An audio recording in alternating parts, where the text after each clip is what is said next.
bodies of which their interests may be discussed or acted upon.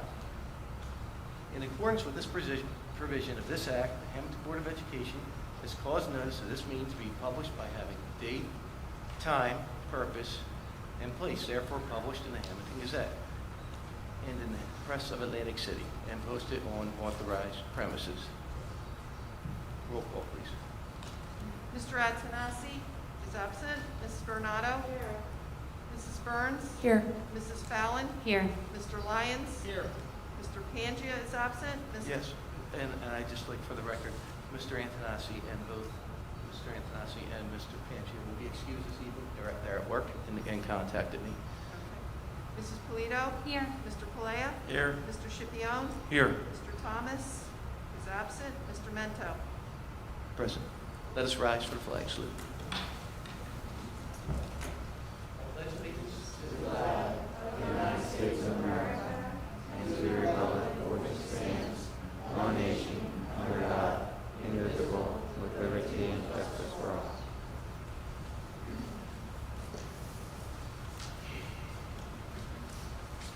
Again, good evening, everyone. Originally, we had scheduled 2 presentations for tonight. We decided to postpone the Teacher of the Year recognition until next month, just making it a little bit easier on the families of the teachers and the employees not having to come in this evening. Our second presentation this evening is the presentation of the 2019-2020 audit by auditing firm Nightliner, Calavita, and BOE. In a nutshell, there were no findings. I won't step on Mr. Palea's finance report, and I know it's been some time since we have had a finding. We do have some technical issues going on right now. So for simplicity, again, because there were no findings in the audit, we're going to have Ms. Prettyman go ahead and read the findings, and we're going to keep Mr. Calavita on the line here just in case we do have a question for him from the board members.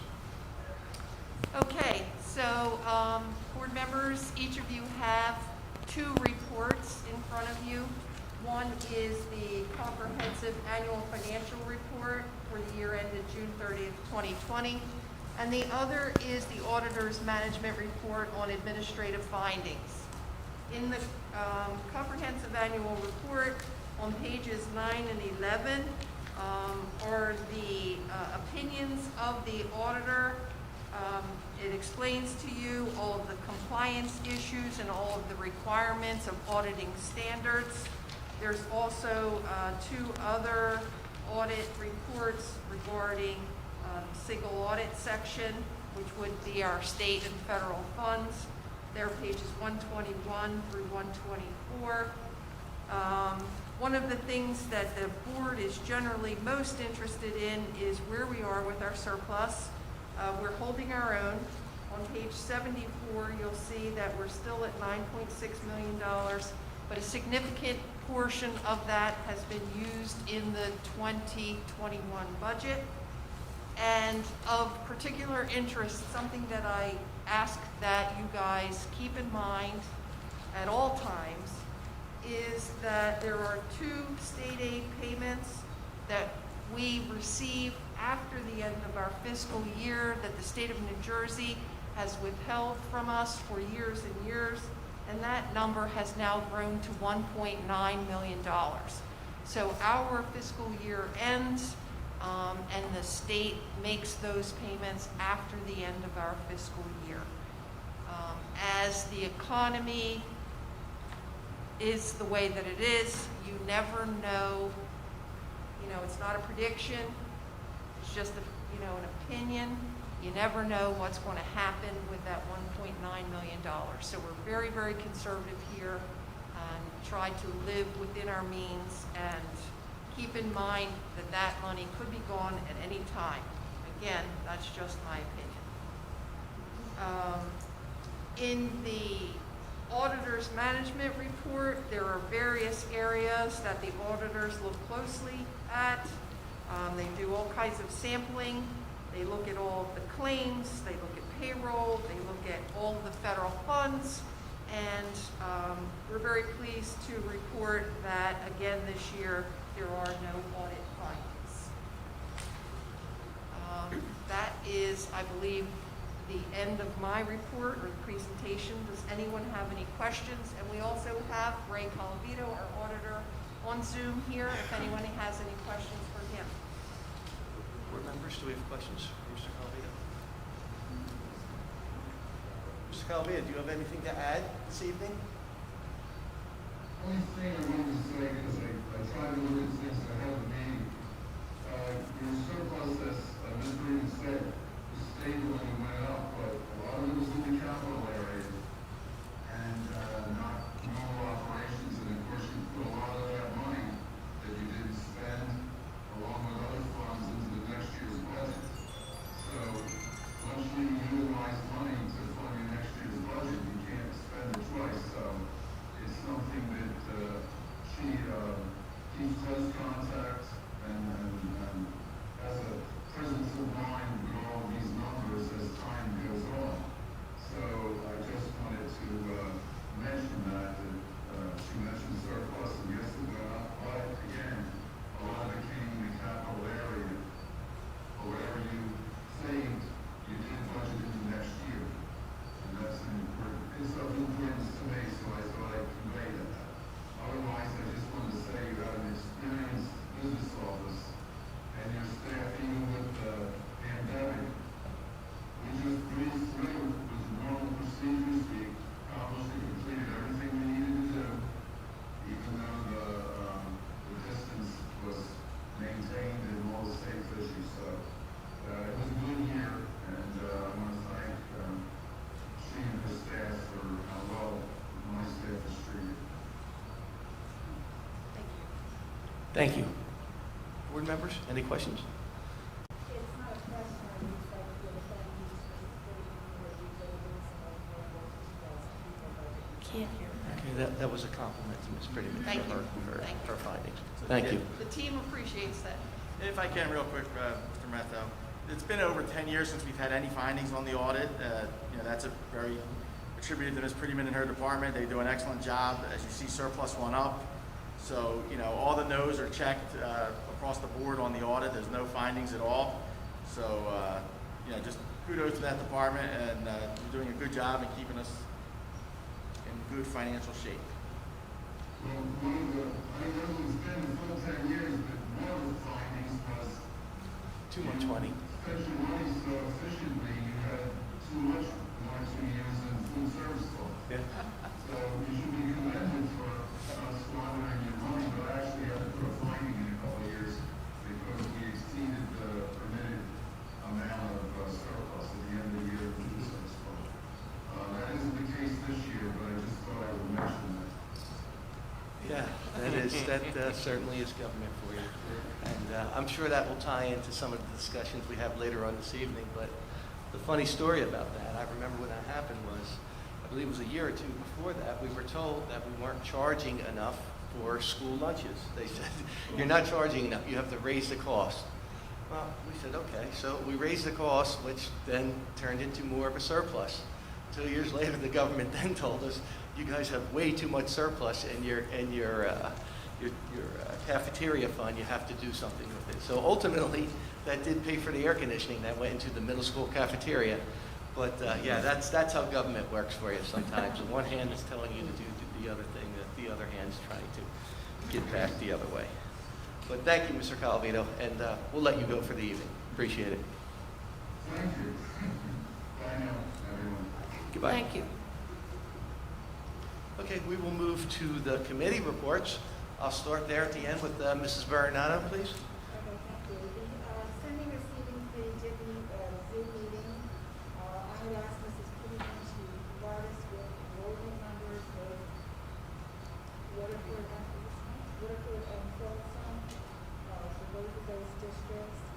And our numbers are a little bit down as far as sending receiving for Folsom and Waterford. And that eventually will affect our budget, but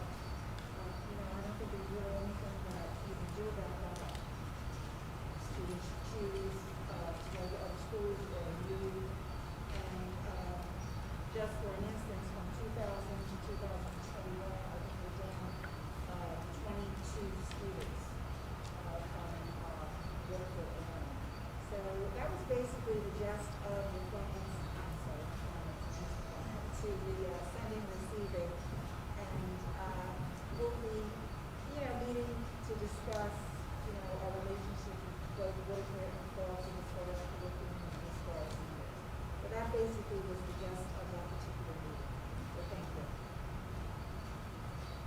Thank you, Mrs. Vernon. Mr. Lyons, please. I don't have a Update on committee school. report this evening. Thank you. Ms. Polito? No reports this evening. Thank you. Mr. Play, I know you already touched on the audit. We already talked about the audit. The Finance Committee did meet. On the agenda tonight, we're awarding our annual contract for gasoline and diesel fuel. We're buying textbooks for next year out of this year's budget, so we can try to get a jump on that. That is $56,000 and $41,000 roughly. We're replacing 2 copiers that are antiquated also tonight, and awarding that contract. Also, other than that, in the agenda tonight, I'm going to jump over to your committee a little bit. We're accepting a donation from Mr. Robert Capaferi of some equipment for over at the grounds building. And, Bobby's an excellent friend of the school district. He was probably out here today. He's here every snowstorm. He won't accept any money, and he's a tremendous asset to this board, and I'd like to personally thank him, as I'm sure the whole board would, for his efforts here. And that'll conclude my report. Thank you, Mr. Play. Mr. Scipione. Thank you. Congratulations to our winter athletes and coaches for persevering through the many obstacles of this season. Currently, boys bowling has a record of 2-5. Girls bowling is 0-6. Girls basketball is 3-3, and boys basketball is 3-4. Winter track is set to begin on February 27th, with wrestling and girls volleyball beginning on 3/16. The virtual National Honor Society induction ceremony will be shown on our district website on February 25th at 7 p.m. Congratulations to the new inductees and their families. All parents are encouraged to check the district website or Facebook page for a weekly update related to our schools and any possible changes that may be forthcoming. This will hopefully provide additional information to families and improve communications as we move into the spring. And once again, like Mickey said, the district would like to thank and express our deepest gratitude to Mr. Robert Capaferi for his assistance during this terrible weather we have been experiencing over the past few weeks. Mr. Capaferi has assisted our grounds department with clearing our facilities on multiple occasions. His generosity is greatly appreciated. He also donated, Mickey, would he donate A roller for the grounds department. a 1-ton or 2-ton roller, so he's just a godsend, and we would like to thank him. And that's all I have this evening. Thank you. Thank you, Mr. Scipione. Mrs. Barnes from curriculum. Yeah, I'd like to first start out by apologizing to our Teachers of the Year, but we will recognize them next month. But I still would like to mention them by name. At the high school, we had Adam Prime. The middle school, Kimberly Scalo. At the Warren Soy School, Natalie Scafidi. And at the Early Childhood Center, Teresa Christopher. And along with all the board members here, I'd like to congratulate them and thank them for their dedication to our students and to the district. I also would like to just make a note of item number 41 on the agenda tonight. We are formally having to refuse money. It's not something we like to do. However, the Perkins grant requires us to put certain things in place that would far exceed the amount the grant would be to our school. So due to the constriction of financial restraints, we will be refusing that formally tonight. Thank you. Thank you. Mrs. Fallon from Security, Safety. From Safety Committee. The Safety Committee met this month, and we invited our building principals from the ECEC and West buildings, and Mrs. Kieko started off the meeting by sharing a 48-page document that she has put together, our pandemic management plan that she started putting together this summer. And of course, she shared it with us. It has, everything you would need to know for the future. God willing, we will never need it again. But I just wanted to thank Mrs. Kieko for presenting that to the committee and putting it all together, because is a plan in place and it is in writing, and that was part of our meeting. And we also discussed with the building principals outside the West and ECEC buildings traffic patterns for that we can, and making some minor changes that we can implement when we are open at full capacity to keep things moving safely and get everyone in the buildings on time. We also discussed some just general safety matters, and as always, if members of the community have any ideas or questions regarding safety at our schools, we always encourage you to reach out to Mrs. Kieko, building principals, as everyone's safety is our shared responsibility. So that's the report for Safety Committee. Another thank you to Mrs. Prettyman for keeping our finances on track. And I did notice there are 2 retirements that we are approving tonight on the agenda. So I just wanted to thank our teacher, Ms. Shipsky, and Ms. Altman, our librarian, for their service to our district. So thank you, that's it.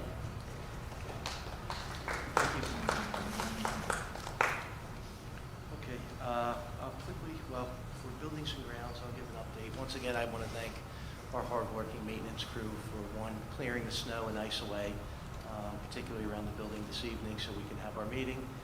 And, for the last 2 weeks of hard work and time they've put in here at the district, keeping our lots clean. We have had some substantial amounts of snow, as everyone knows, and the guys and gals have done a really nice job of keeping our parking lots and walkways clean and safe for our students, faculty, and staff.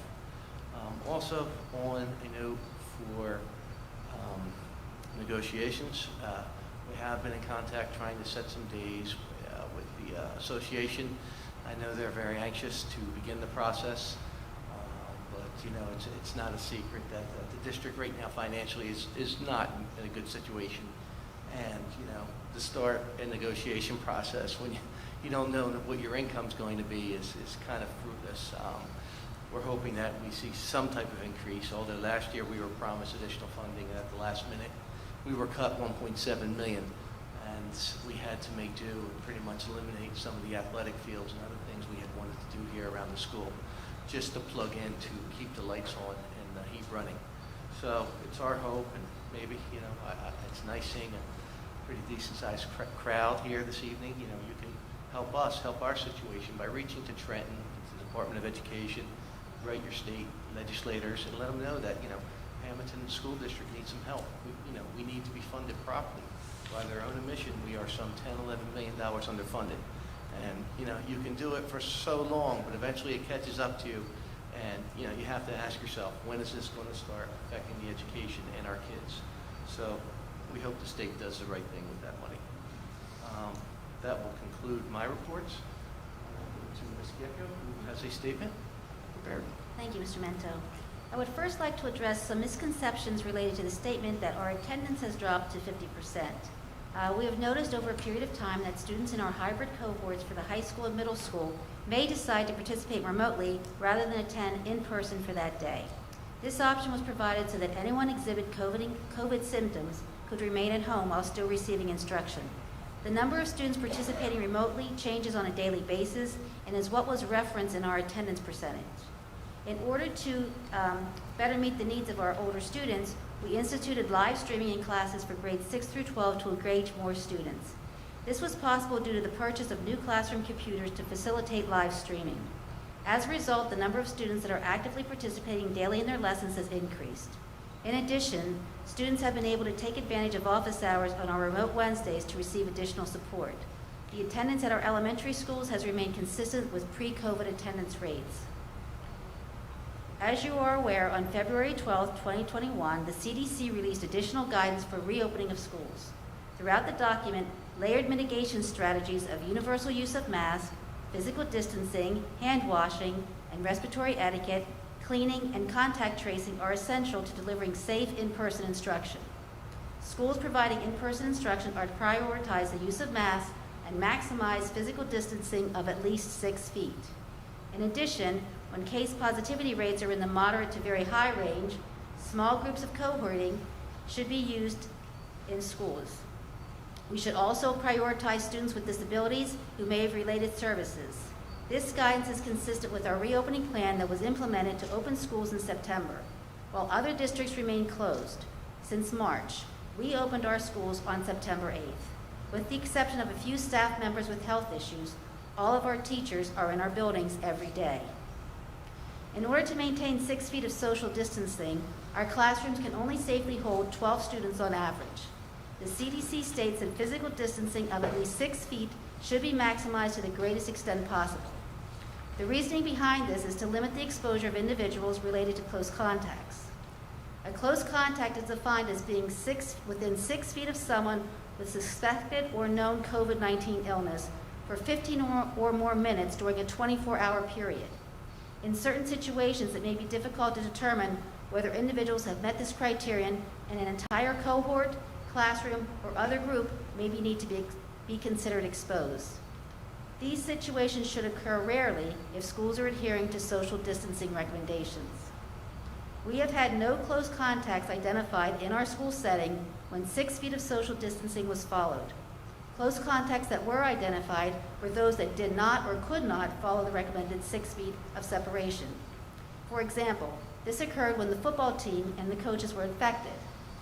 If classrooms and buses cannot properly space students, entire homerooms at the elementary level and buildings at the high school and middle school level would need to quarantine for up to 14 days. This would be unpredictable and would cause an additional burden to families. In addition, instruction may need to be provided by a substitute teacher and not the regular classroom teacher, depending on health conditions. Additional students may be excluded based on transportation and family contacts. For example, since February 1st, the following COVID-19 cases were reported here at our district: 6 students and 7 staff at the high school, 5 students and 1 staff at the middle school, 3 students and 1 staff at West, and 1 staff member at ECEC. This could have potentially resulted in closing the high school, middle school, 4 classrooms at West, and 2 classrooms at ECEC for 14 days. With the introduction of the COVID vaccine and declining cases within Atlantic County, the district is preparing for the possible lifting of restrictions within the educational setting. A survey is being developed to determine the viability of a phased-in return to in-person instruction by the end of this school year. We remain committed and optimistic that we will be able to finish the 2020-2021 school year with a return to some semblance of normalcy for our students, staff, and families. I know I speak on behalf of the Board of Education that we want our children and our staff to return to increased in-person school instruction, and will work to achieve this in a safe manner. I received information from the Health Department today that although the current activity level for the state is moderate to high, Atlantic County is in the moderate range for the first time in months. This is a positive sign, as we have not been in this yellow range since the fall. Thank you. Thank you, Ms. Gitko. And again, just to reiterate the sentiment, obviously, everyone here, the time we've put in, not just this week or last week, I'm talking since last spring, was to get our kids back into this school. And although we weren't able to do 5 days a week because of the regulations and the criteria and the guidelines that were put forth by the state, this is what we've been working to do for a very long time.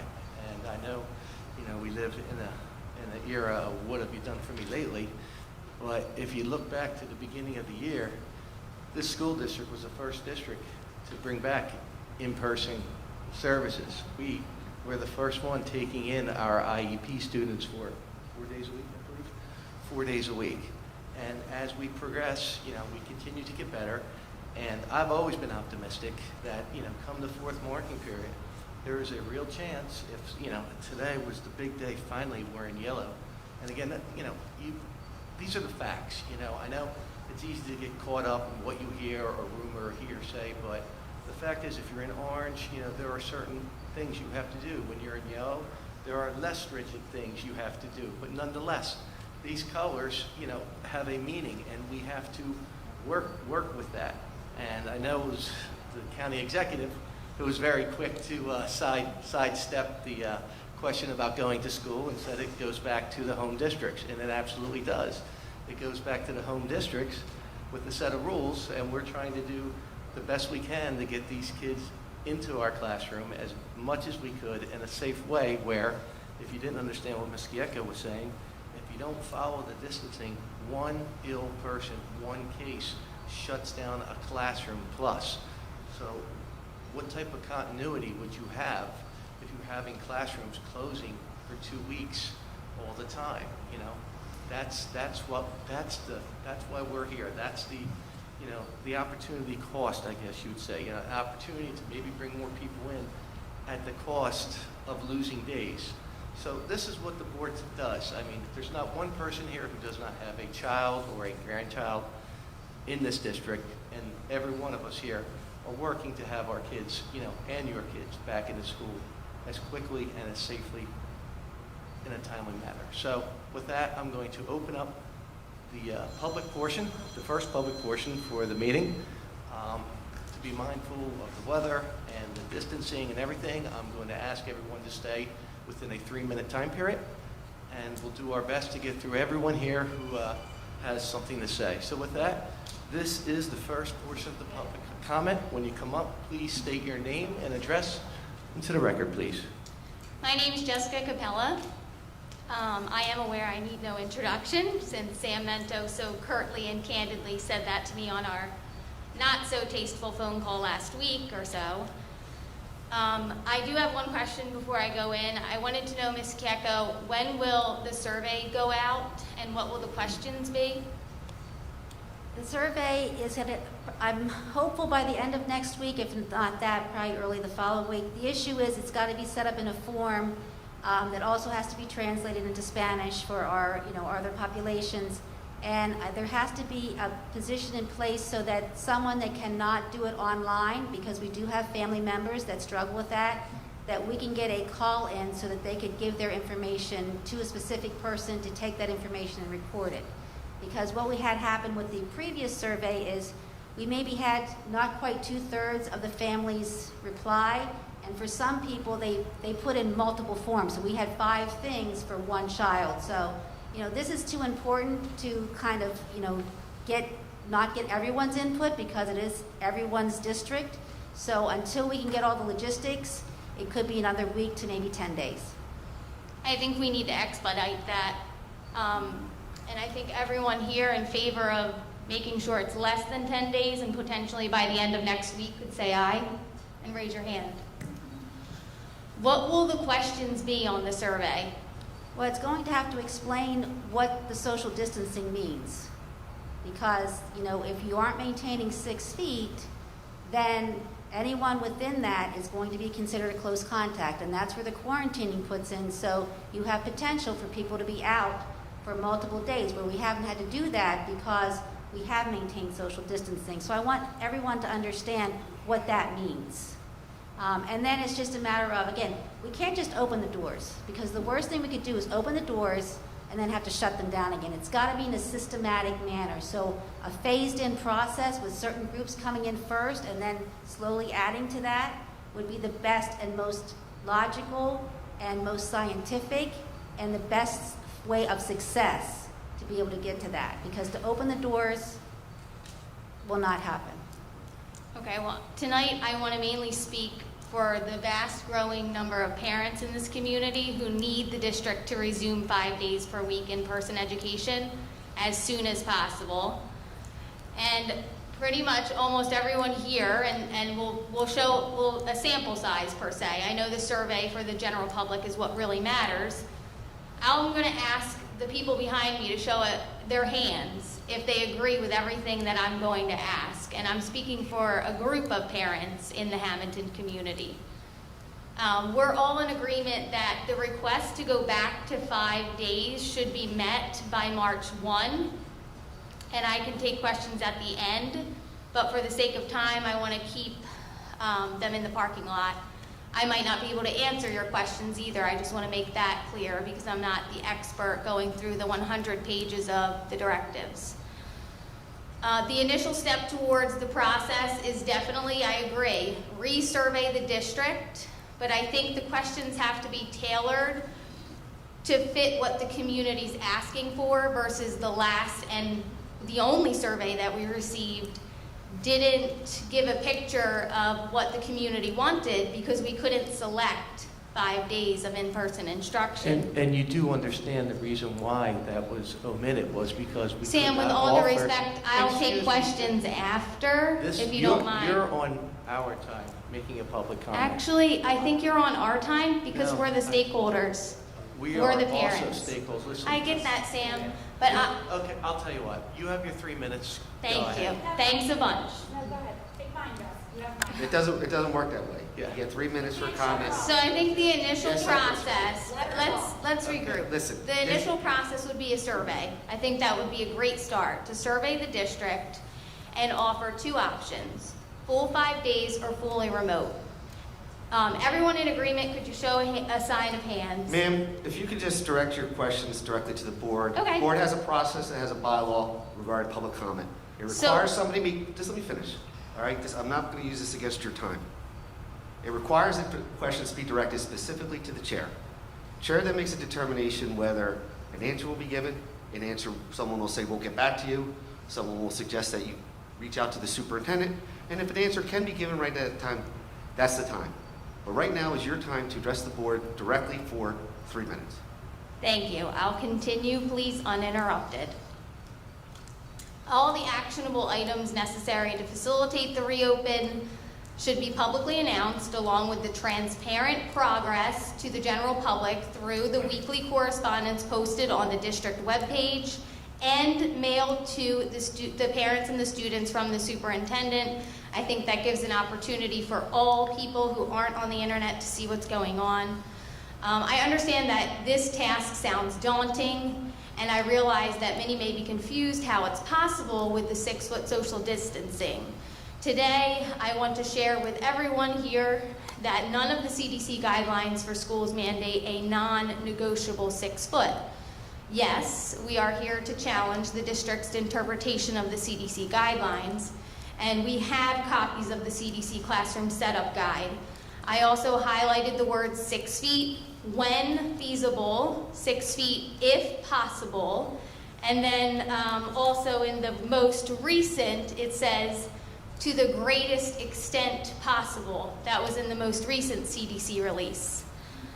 The new CDC operational strategy also uses similar language, to the greatest extent possible. Unfortunately, our district administration has interpreted this language incorrectly at the demise of our children's education. The New Jersey DOE road back recommends a 6-foot distance between occupants in any room to the maximum extent practical, but does not mandate schools operate at partial occupancy or partial days. It merely makes suggestions at reducing classroom sizes. In fact, the word language in New Jersey Department of Education road back reads, schools and districts must allow for social distancing to the maximum extent possible. When social distancing is difficult or impossible, face coverings are required, and face coverings are always required for visitors and staff unless it will inhibit the individual's health. So moving forward, there's no reason why we cannot resume 5 days per week education beginning March 1. Then I have collected the following items that require immediate corrective action, and they have a lot to do with the virtual and how we're doing the learning right now. So immediate, this is the request one. We would like immediate in-school and in-person access to be reinstated to the Hammonton Drug Alliance, which was irresponsibly and quietly revoked during the COVID pandemic. This group, along with potentially others that I'm not aware of, don't have access to the students, is needed more now than ever for our youth, especially the high school students, at their most vulnerable. The actions of the district to restrict the group from accessing the school in person are egregious and a very big contradiction to the NJDOE's Road Back Plan, page 40, where NJDOE makes recommendations to partner with local organizations to ensure the mental health and safety of the students and staff. Can everyone who agrees just show a sign of hands to bring back that group and let them have in-person access? Okay, thank you, Mrs. Capella. And As I'm stated, sorry, I'm not done there- yet. There is a time limit, and we've actually given you I'm actually going to several take minutes. I'm going to take her 3 ma'am, minutes. It doesn't work that way. It doesn't work like It doesn't work that. that way. This is, Each Just comment. because you don't like what she's saying. That's doesn't not that I mean don't you like can or don't stop her. dislike. She has things to say. We There's- all met. We all talked Okay, about this okay. together. First of She all, has more things that she has you need to to be say, recognized by the and it's chair. very unfair that you're trying to hush her. No, I'm not trying to hush Yes, anybody. you are. No, Yes, I'm you not. are. With all due The- respect, the that's other what Maybe you you're not did. familiar the with other Board of request- Education procedures and bylaws. The This other is- shut request up. that we want to make is regarding attendance and how the attendance is taken. Stop filming. Okay. Thank you. Number 3?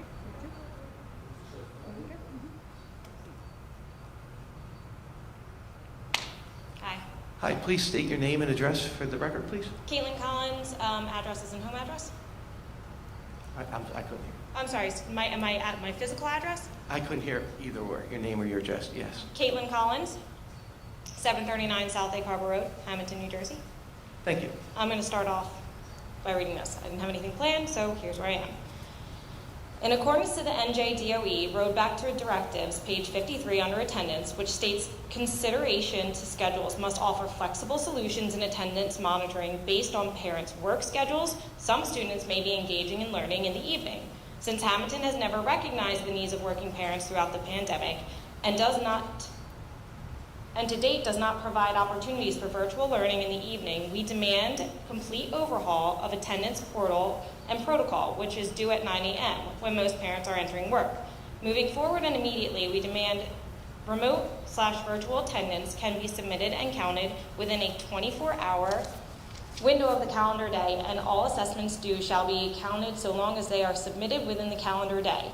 All live meets shall be recorded, and the district shall institute a method of tracking attendance when classes are not watched live, but instead watched during evening hours when some parents can facilitate learning.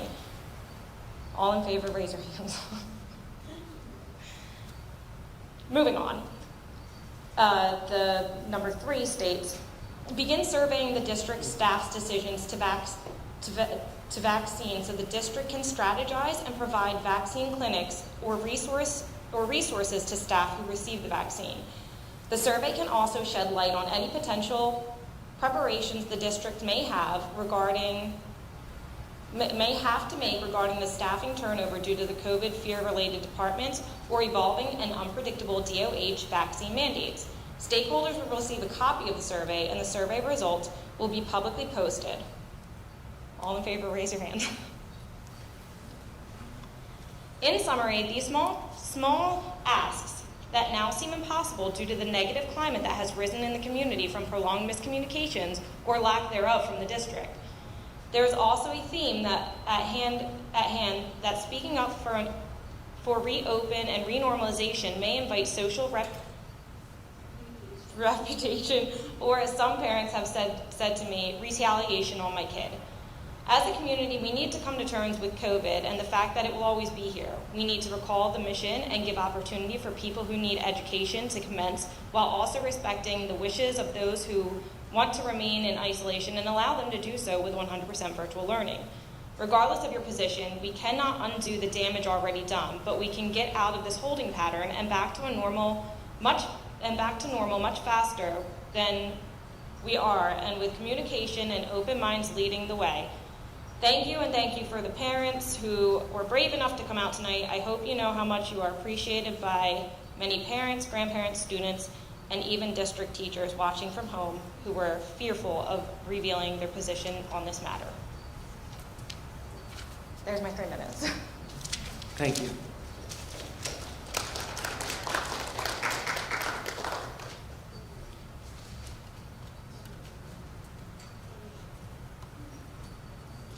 How you doing? My name is Lou Kakoya, 453 Middle Road, and I'm a little bit different than what y'all just seen right there. Hi, Luke, I'm sorry. I have to do it too. You gotta pull your mask up. That's just the way it is, yeah. Sorry about that. So I'm here not to fight or demand or argue or anything like that. What I'm here to do is ask the board if, is there any talks of any other ways to get these kids back into school, more than they are now. I know that the district was the first to open up. I'm very grateful for that. I know that we're doing live streaming now 5 days a week, middle school, high school. It is absolutely 100 times better than what we had before, where it was just a Wednesday for 20 minutes. That's horrible. But even still, these kids are not getting the education that they would get in a classroom setting. Sitting at a kitchen table, talking to whoever walks by, the dogs are barking, the fire alarms are going off, the other kids are screaming. Very distracting to children. A lot of kids like mine, we don't have people to help understand the problems or the stuff that they're trying to learn.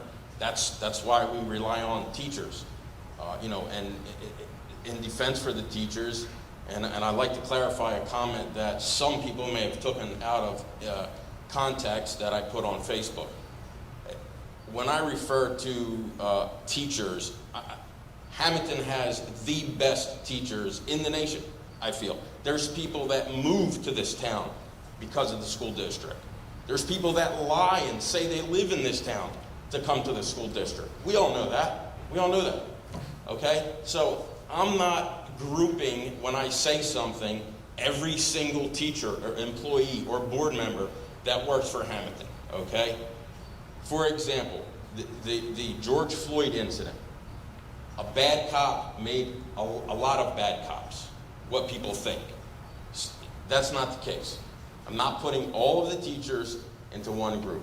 There are a few teachers that most parents would agree they're not giving the education that these kids deserve. They may not be putting in the time that we would like them to put in.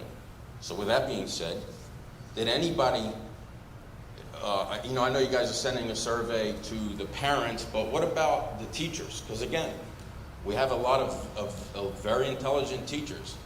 Have we gotten input from the staff, from the teachers, on how we can bring kids back into the school? Did anybody do a survey with the staff? Did anybody ask the staff if they have any other ideas?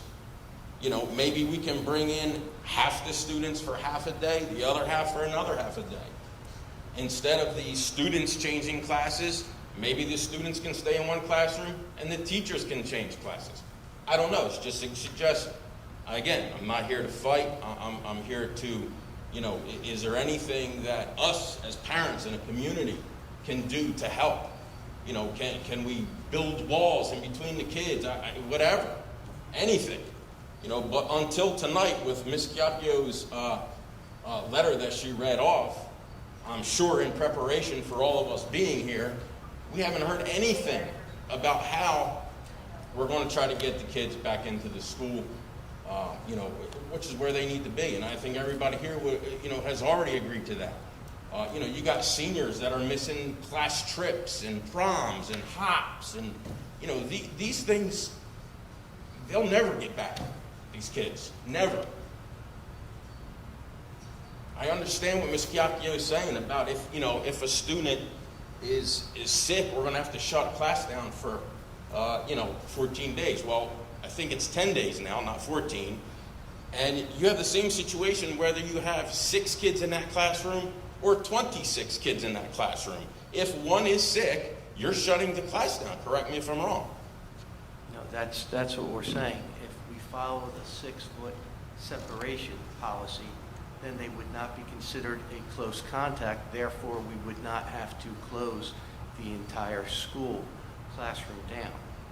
Okay, so because you're maintaining 6 foot, then what you're saying, because we're maintaining 6 foot, if Johnny Smith gets sick, oh well, everybody else can still come to class? They would be contacted, yes. Okay, They so can still come then, in. again, why can't we forget about lunch, forget about gym, why can't we do academic classes? Do half in the morning, half in the afternoon, have half the class come in the morning, half the class come in the afternoon. And leave the option open for people that want to stay remote. I mean, there very well could be families that like being remote. Like you said, a lot of you have children in the district or grandchildren in the district. That's great. You all can help them. I can't. I'm not a teacher. I don't understand my 3rd graders' math the way that it's being taught now with boxes and squares and circles inside of rectangles. No, but you guys can't do this stuff. Who are we kidding? I guarantee not one of you board members can do an 8th grade math assignment without reading something or YouTubing how to do it. Well, that's how us parents that aren't teachers are. You know, it's impossible and it's frustrating to try to help your child. And I think everybody's just getting overwhelmed, frustrated, emotions. We're all in the same boat. I don't want to fight with the board. I don't want to fight with the school. I'm here because I care. I'm here to offer my help. Whatever I can do, I will help. I'm sure all of these people here would do the same. But without your help, we can't do anything besides sit back and listen to what you all are telling us to do. And you know, we also ask that the Thank you, board Mr. be Luca. transparent. I was trying to point to my watch. I thought you'd say it, but you've expelled your time. If Okay. you want to wrap it up, you can wrap it up real quick. Please state your name and address. My name is Amanda Injame, and I live on North Grand Street in Hammonton. First and foremost, I just wanted to say that I found it to be very disrespectful of you guys to turn Jesse's mic off. So I just wanted to make that clear that for the large amount of us here, we all had talked about a lot of this first, so she was speaking on behalf of the majority of us. So with that being said, I'd like to speak a little bit about my experience. I'm a single parent. I work out of the home, and I have 2 little girls who go to school here, 4th and 2nd grade, and I'm trying hard not to be emotional, but it has been very difficult getting them to understand and then also try to provide and keep my mortgage paid. I rely heavily on my community. Even though we're not supposed to, I have no choice because I cannot leave my 9-year-old and my 8-year-old home every day by themselves. My parents live in Florida. I do not have family. I rely heavily on my friends and a lot of the people that live in this town to help teach my children. And then when I come home at 7 o'clock, I have no idea what they've done. I'm drowning. Drowning is my head is barely treading water. My oldest has ADHD and she cannot learn through a computer. She's drowning as well. So we are struggling. As a community, the parents in this town, we have not heard anything for quite some time from the administration about any plans to reopen. However, there is districts around us that are beginning the plan of going forward on how to get these kids back to school. I understand that this pandemic was very real. And yes, I understand that it was very serious. However, it is not going anywhere. COVID-19 will be here forever. With a vaccine or not, it is a virus. It is not leaving us. It will always be here. So what we need to do now is figure out a way to live with it. And this is not working. It may work for some people who get the opportunity to work from home. But there are people like me who have essential jobs that have to work outside the house. So with that being said, I don't know why we haven't been in contact with other districts. Correct me if I'm wrong if you have been, that have begun to start the reopening process. They're using plexiglass around desks, things like that to get these kids back in the classroom so that they can bring more children in the school. Berlin Community School, for example, a pretty decent sized district, maybe a smaller than us, but they're at 5 days. They have all of their kids in school. They use plexi around their desks. Why haven't we used that option? Is it a funding thing? And that's a serious question. The use of plexiglass around desks. Why? Yes, I mean, you can do that, but that didn't replace the 6 feet in the original guidance. And in order to purchase enough for every student to have plexiglass, it would be another $80,000. From what I understood, if we used plexiglass, you could now shorten the 6 feet distance. But we were Well, the always 6 feet distance was never a mandated thing. We just decided as a district that we would follow that to the extent. That was the recommendation from the CDC and from the health department in all of the meetings. And, you know, I will say that, and I don't want to interrupt your time. It's okay. I hope to not interrupt you, but we do have bi-weekly county meetings with the other superintendents where we talk about these things. And at our last meeting, those that were discussing bringing the students back, there weren't anyone that was going against the 6 feet at this point. So that just to give you kind of a boundary. Like I what your understand land a lot of the council is. disparities and the things that we hear about. I understand that the World Health Organization says that 3 feet is probably fine, but the CDC is going with the 6 feet, and I hear you, and I understand also that, yeah, when possible, truthfully, that there is a lot of things that there's a lot of unknown, and I get that. However, it has been almost an entire year, and again, I'm sure you're all parents, I am very exhausted from watching my children fail. And they are failing in more ways than one. It is not just the grades that honestly I don't even care about right now. They are without so much.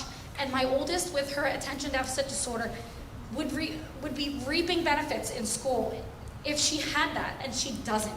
So she's falling through the cracks. So now she is so behind, and there's nothing I can do about it because I am not an educator. And education is essential. These children are going to be adults one day, and especially the little kids, the elementary school kids. This is fundamental education, things they will build on for years to come, and they have lost almost 2 years of it. Enough is enough. I don't care what we have to do, but this isn't working. We have to get these kids in the building where they're learning an essential education from trained educators who are also drowning. Every teacher I've talked to, when I ever am home, I listen to these Zooms, and the teachers are spending more time trying to get little Johnny and little Sally back on engaging in the conversation. 2nd and 4th graders. What in the world are they learning half the week when they're in school? There's absolutely no way that this is working. So my point is, at the end of the day, I appreciate all of the work they've done, and the teachers are doing a stellar job at changing every bit of education they've ever done. But this is not going anywhere. So we have an urgency from the public, from the children, and the staff, the teachers, every teacher I have spoken to figure out a way to reevaluate, because this isn't working. And we have to move forward, yes, with COVID in mind, but also with the children's education being first and foremost. Because at this rate, it was survival. Now we have to learn how to not survive. We have to figure out a way to live with this. Thank you. Anyone else wishing to be heard during this first public comment? Hello. Tracy Angelosi, 425 West Orchard Street. I'm a Hammonton resident with 2 students in the district, and I'm a teacher at Hammonton High School. There has been a lot of discourse on social media platforms about the educational program in the Hammonton School District. Unfortunately, teacher bashing has become a common occurrence. Statements insinuating that teachers are not doing their job and not deserving of their salaries really strike a nerve with me. I would like to clarify that the union, the HEA, is in no way an obstacle to reopening the schools. We are open. Making the educators and their union the villains is misleading and only contributes to low morale. We are all in a tough situation. I can attest, with the support of school administration, that the teachers have been working hard every day and have been doing everything in their power to make this school year special for students. Honestly, it has not been easy. We have families at home. We have kids at home who are dealing with the same issues that all of you are. I get messages from teachers all day about the stuff that is on social media. It is unreal. I state sincerely to the Board of Education and the Hammonton community that the teachers in this district will continue working hard regardless of the comments. Teaching is a calling, and not even a global pandemic can stop us what we do being our best, educating and inspiring young people. Thank you. Thank you.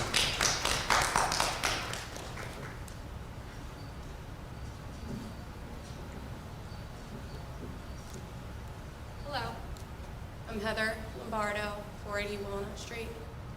I think we're missing the bigger picture here. Can you hear me? Yeah, I could. You just have to bring your mask up. Oh. Sorry. I think we're missing the bigger picture here, which is the kids and everything that they're going through.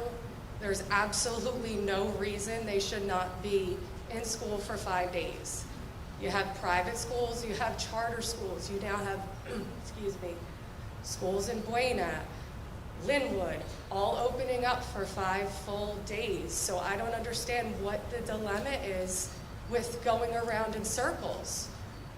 Why can't we just move along together, work together?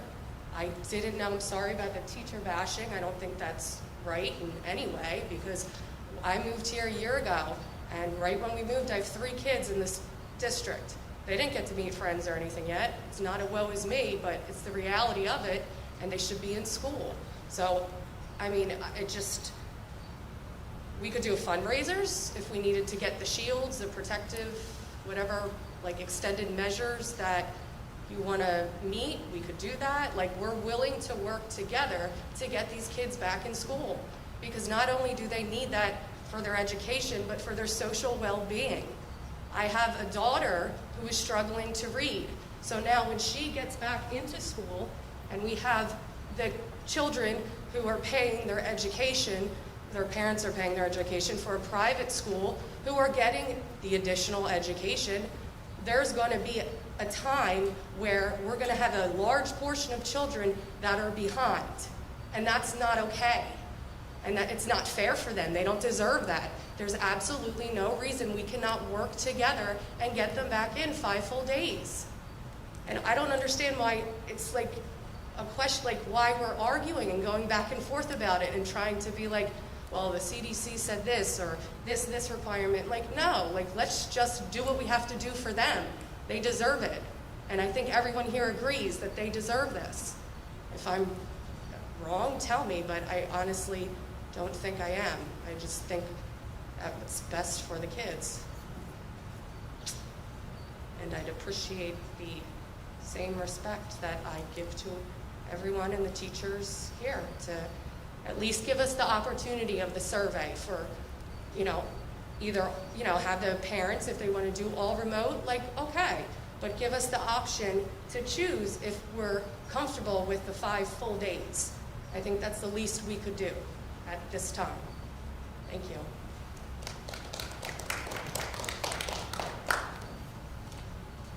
Anyone else wishing to be heard? First portion of the public comment.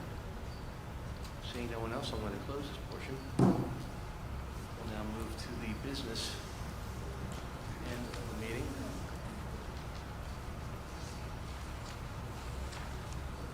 I'll entertain a motion for finance items 1 through 23. Motion.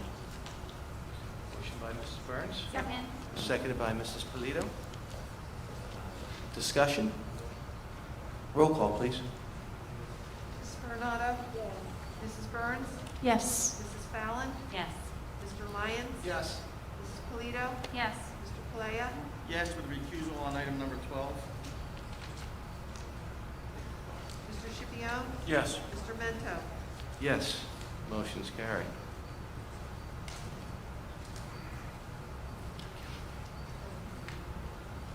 We'll now take items 24 through 39. Motion. Is there a motion, Mr. Lyons? Is there a second? Second by Mrs. Bernardo. Thank you. Discussion? Roll call, please. Mrs. Coronado? Yes. Mrs. Burns? Yes. Mrs. Fallon? Yes. Mr. Lyons? Yes. Mrs. Polito? Yes. Mr. Palea? Yes. Mr. Schipione? Yes. Mr. Mento? Yes. We'll now take program, students, miscellaneous, items 40 through 47. Is there a motion, please? Motion. Second. Motion by Mrs. Fallon, seconded by Mr. Schipione. Discussion? Roll call, please. Mrs. Coronado? Mrs. Burns? Yes. Mrs. Fallon? Yes. Mr. Lyons? Yes. Mrs. Polito? Yes. Mr. Palea? Yes. Mr. Schipione? Yes. Mr. Mento?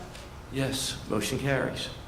This is the second opportunity from anyone in the public wishing to be heard to come before the board. This is the second of 2 public comment portions of this meeting. Okay. We're going to close that portion. And without any other comment from board members, I'll entertain a motion to adjourn, please. Motion. Motion by Mrs. Burns. Is there a second? Seconded by, I missed it. Was it Lito? Okay. All in favor, signify by aye. Meeting adjourned. Thank you and good night.